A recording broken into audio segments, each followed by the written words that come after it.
از همون ثانیه اول تمام تنش‌ها شروع شد، جایی که یکی ضربه میزد، یکی اون یکی از تشک مینداخت بیرون و تمام تماشاگرها با این جو همراه شده بودن و شعار میدادن و کشتیگیر خودشون رو تشویق میکردن. دارم در مورد رقابت امیر محمد یزدانی و سینا خلیلی صحبت میکنم. با من همراه باشید.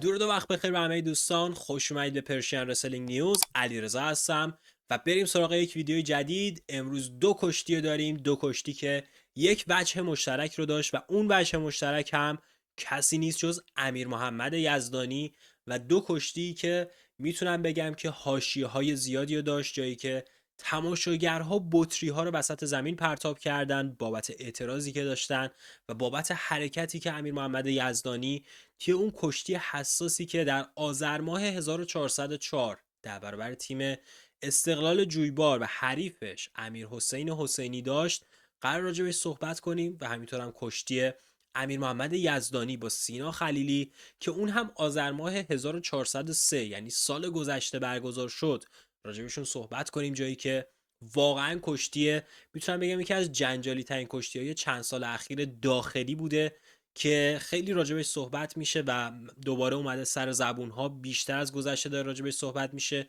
بابت اتفاقی که همین چند وقت گذشته افتاده در کشتی که امیر محمد یزدانی با حریف خودش از تیم استقلال جویبار داشته، با حریفی که میشه گفت از شهر خودش بوده، از تیم شهر خودش بوده و اینجا قرار راجبش صحبت کنیم. دو تا کشتی رو داریم. کشتی اولی که قرار هست راجبش صحبت کنیم همین کشتی است که به تازگی برگزار شده. کمی راجبش صحبت میکنیم به صورت خلاصه. اول اینکه همینطور که بهتون گفتم در آذر ماه 1404 برگزار شد و این پنجمین کشتی بود که از 10 کشتی که دو تیم استقلال جویبار و بانک شهر داشتن قرار بود برگزار بشه. توی وزن 74 کیلوگرم بود. کمی راجبش صحبت کنیم.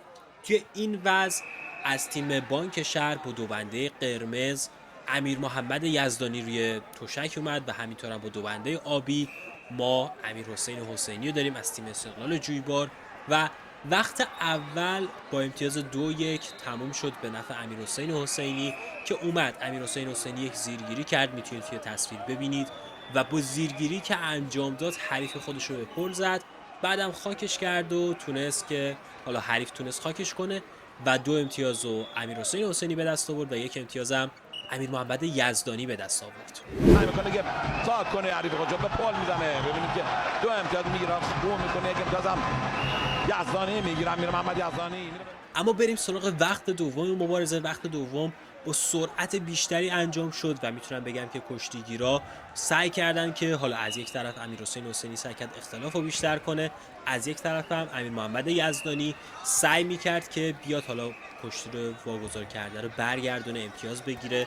حالا جایی که اتفاق افتاد این بود که حالا امیر حسین حسینی اومد با زیرگیری که کرد 2 امتیاز رو به دست آورد و کشتی شد 4-1، 3 امتیاز اختلاف و کم کم هی وقت داشت میگذشت، سرعت کشتی هی بیشتر میشد و توی یک صحنه دیگه چند ثانیه مدام به هم پیچیدن ولی خب هیچ کس نتونست امتیاز بگیره و داور کشتی رو سر پا داد و جایی که اتفاقات شروع شد 1 دقیقه مونده به آخر کشتی بود و از اونجا امیر محمد یزدانی با یک زیرگیری سریعی که داشت 2 امتیاز رو تونست به دست بیاره. اینجا میتونید توی این صحنه ببینید ولی خب همچنان 4-3 عقب بود. 1 امتیاز دیگه نیاز داشت و 44 ثانیه هم بیشتر وقت نداشت و 44 ثانیه دیگه داور سر پا داد و دوباره وقت بود که توی اون 44 ثانیه نتیجه رو برگردونه. توی 30 ثانیه مونده به آخر مبارزه امیر حسین حسینی دوباره سعی کرد که یک مقدار وقت رو بگذرونه تا اون 30 ثانیه تموم بشه و مبارزه رو ببره، اما امیر محمد یزدانی توی ثانیه های آخر اینجا میتونید ببینید که حریف رو به پل زد و با 2 امتیازی که گرفت 5-4 جلو افتاد و اینجا دیگه ورق کامل برگشت. توی ثانیه آخر هم دیگه اینجا امیر حسین بود که باید به آب آتیش میزد برای تیم خودش استقلال جویبار بیاد این کشتی رو پیروز بشه و امتیاز جمع کنه. همینطور که بهتون گفتم اوج حساسیت بود، 4 تا کشتی برگزار شده بود، 2-2 بودن و این پنجمین کشتی میتونست هر تیمی که حالا هر شخصی که برنده بشه تیمش رو جلو بندازه و خب توی ثانیه آخر هم امیر حسین با آب آتیش زد و سعی کرد که امتیاز رو برگردونه، اما اون امیر محمد یزدانی بود که تونست حریفش رو بتابونه و 2 امتیاز دیگه توی همون ثانیه آخر به دست بیاره. اما کجا بود که جنجالی شد؟ این حرکتی که بعد از پیروزی خودش انجام کنه با پل میزنه حریف خودشو و دو امتیاز داره باند قرمز در نظر گرفته میشه. تقدیر تنش میکنم، تماشاگران مشاهده میکنید.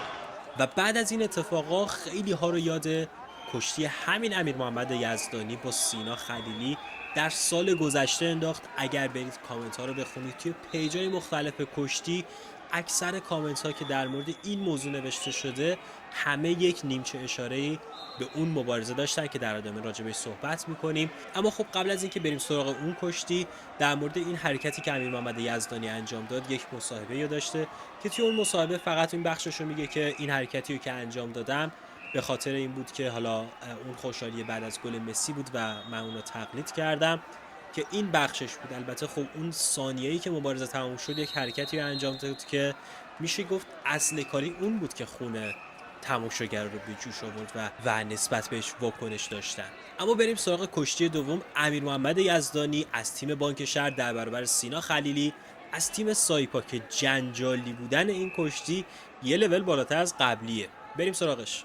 سینا خلیلی از تیم سایپا با باند قرمز در مقابل امیر محمد یزدانی.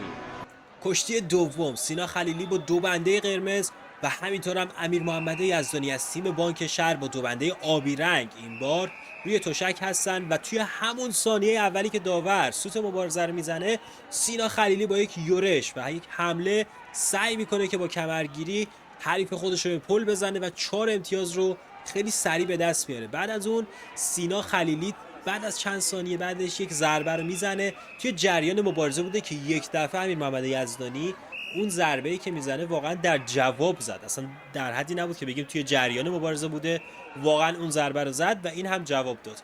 و بعدش دوباره همون اتفاقی که 1-2 هفته پیش اتفاق افتاد سال گذشته هم اتفاق افتاده بود. جمله بی غیرتی که تماشاگرها میگن. حالا آقای نیما صادقی با صحبت میکنه. آقای نیما صادقی صحبت میکنه و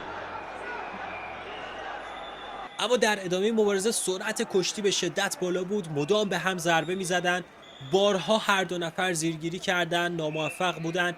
بعد از اون امیر محمد یزدانی با یک زیرگیری خیلی سرعتی تونست سینا خلیلی رو بیرون از تشک به پل بزنه که خب اینجا تونست 2 امتیاز رو به دست بیاره. اما بازم امیر محمد یزدانی زیرگیری کرد، ولی خب سینا خلیلی با سرعت بالا رفت پشت حریفش و بیرون از تشک سالتو رو زد و این صحنه رو میشه گفت به وجود آورد، جایی که هر دو کشتیگیر به بیرون تشک پرتاب شدن. و نکته اینجاست که اینجا امتیاز رو به امیر محمد یزدانی دادن، 1 امتیاز دادن، چرا که خب پای سینا خلیلی از تشک خارج شده بود و بعد از اینکه پاش خارج شده بود اجرای فن کرد و خب اجرای فنش هم امتیازی نداشت. پس 1 امتیاز به امیر محمد یزدانی رسید. تا اینجای کار 5-1 سینا خلیلی جلو هست. بعد از اون هم زیرگیری سینا خلیلی، ولی خب امیر محمد یزدانی تونست که بیاد به پشتش و خیلی سریع اونو خاک کرد و تونست 5-5 مساوی بشه. ولی خب اینجا امتیاز درشتش امتیاز 4 امتیازی سینا خلیلی بود و 5-5 که مساوی بود عملا میشه گفت که سینا خلیلی برنده بود و خب امیر محمد یزدانی نیاز داشت که به آب و آتیش بزنه. خب تا اینجای کار باید بگیم که مبارزه نزدیک بوده به نظر میاد. چیزی که ظاهر قضیه است اینه که مبارزه نزدیک بوده، ولی خب در ادامه سالتوی 4 امتیازی که سینا خلیلی زد واقعا سالتوی فوق‌العاده‌ای بود. امیر محمد یزدانی حمله کرد، سینا خلیلی به پشتش رفت و یک لحظه پا رو جفت جور کرد و تونست اون سالتو رو بزنه. سالتو رو هم حالا داخل تشک اجرا کرد، بیرون تشک فرود اومدن و 4 امتیازی هم که گرفتن. بعد از اون یک درخواست چالش داشتن مربیای امیر محمد یزدانی و درخواست چالشش هم رد شد و 10-5 سینا خلیلی جلو افتاد. اختلاف امتیاز شد 5 تا. اما مثل اینکه این جنجال تموم شدنی نبود، توی یک صحنه دیگه سینا خلیلی خیلی سریع رفت پشت امیر محمد یزدانی و سعی کرد که بیرون از تشک سالتو رو اجرا کنه که خب اونو انداخت روی میز رئیس تشک. داورها هم بهش 2 امتیاز رو دادن. این صحنه رو ببینید. شجاع، جسور، جنگنده کار میکنه و باز هم میره به مشرف خودش. اینجا سعی میکنه که سالتو رو به اجرا بذاره. توی آخرین لحظات امیر محمد یزدانی دیگه امیدهای خودش از دست داده بود و کشتی رو 12-5 عقب بود، کشتی که 5-5 مساوی بوده. ولی خب توی ثانیه آخر زمانی که امیر محمد یزدانی داشت آخرین تلاشش رو میکرد، مدام با آتیش میزد، سینا خیلی رو کرد، چرخید و تونست خاکش کنه و همون ثانیه آخر امتیاز 14 هم ثبت کرد و کشتی با نتیجه 14-5 به پایان رسید. این دو کشتی بود که پر از حاشیه بود و اتفاقاتی که افتاد و واکنش های تماشاگران رو در پی داشت. من دیدم هزاران کامنت توی پیجای مختلف ورزشی وجود داره بابت این اتفاقی که اخیراً افتاده و همه یک جورایی بازگشتی داشتن نسبت به اتفاقی که سال گذشته افتاده بود و خواستیم که نگاهی بندازیم. به نظر من این رفتارها و اتفاقات درست نیست، مخصوصا توی کشتی داخلی که خب ما همه ایرانی هستیم و باید توی سطح پیشرفت کشتیمون تلاش کنیم. حالا زمانی که مثلا بگیم کشتی رقابت جهانی باشه، آسیایی باشه، یا مثلا همون کشورهای اسلامی که چند هفته پیش بود، توی این رقابت ها وقتی خب حریف خارجی باشه اون کلکله وجود داره، چون شما مدالی که میاری برای کشورت میاری. درسته اینجا بحث رقابت های تیمی مطرح هست، دوست داری تیمت رو قهرمان کنی، دوست داری اون تماشاگرها سالونی که پر شده به خاطرت یه جورایی از کشتی لذت ببرن. ولی وقتی خب این اون بحث مردونگی، بحث مسئله‌ای که دیدیم که تماشاگرها شعار بی غیرت سر دادن.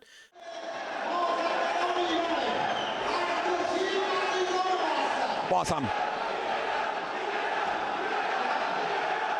فیلمو بازبینی می‌کنم و نتیجه رو اعلام. و یه جورایی شعار خیلی سنگینی است برای کشتیگیر و در کل امیدوارم که این حواشی دور بشه از امیر محمد یزدانی. کشتیگیر با کیفیتی از سال 2025 خوبی رو نداشت، توی همون رقابت‌های جهانی توی همون دور اول حذف شد، اما 2023 2024 به هر حال قهرمانی آسیا رو توی کارنامه‌اش داره، نایب قهرمانی یا اون نقره جهانی رو داره. امیدوارم برگرده به اوجش، بهتر بشه و از حواشی دور بشه. شما هم توی کامنت ها نظرتون رو بنویسید و مرسی که این ویدیو رو تا آخر تماشا کردید. امیدوارم خوشتون اومده باشه. لایک، کامنت و سابسکرایب هم فراموش نکنید. اگر عاشق کشتی هستید پرشین رسلینگ نیوز رو دنبال کنید. برنامه‌های فوق‌العاده‌ای داریم از کشتی ایران و جهان، کشتی‌های گذشته و امروز و دمتون گرم.